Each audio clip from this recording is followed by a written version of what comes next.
નમસ્કાર.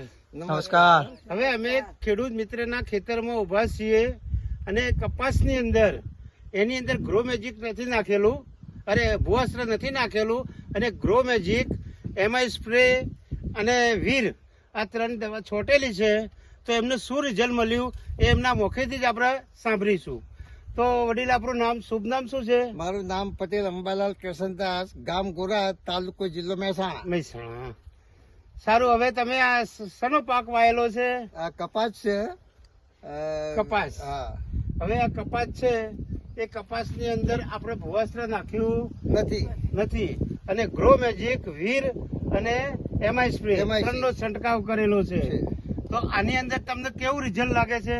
સારામાં સારું રિઝલ્ટ છે. કપાસ કોઈ સુકવાના નથી, લીલાસમ જેવા કપાસ છે.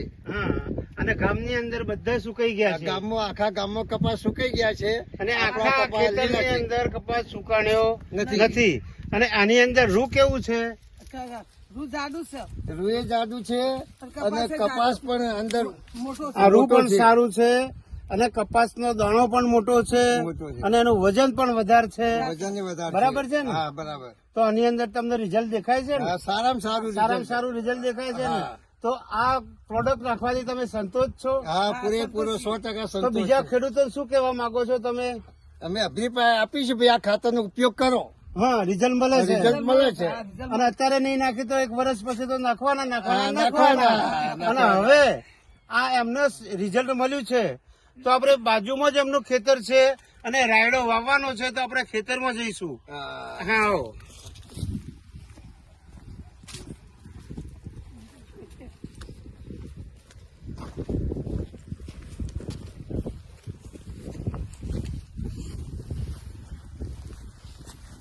હવે અમે એમના જ ખેતરમાં ઉભા છીએ, અંબાલાલભાઈના ખેતરમાં. તો અંબાલાલભાઈ, આ કેટલા વીઘા જમીન છે? 3 વીઘા. 3 વીઘા જમીન. હવે 3 વીઘા જમીન છે, એમાં આપણે અડધું નાખવાનું છે ઓર્ગેનિક ભૂવસ્ત્ર, ગ્રો મેજિક, અને એમાં ગ્રો મેજિક અને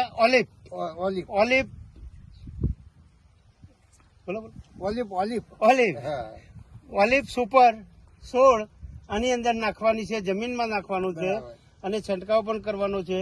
તો આની અંદર 1.5 વીઘો રાયડો વાવવાનો છે. તો રાયડો આપણે 2-2.5 મહિના પછી આનું રિઝલ્ટ જોઈશું. બરાબર છે?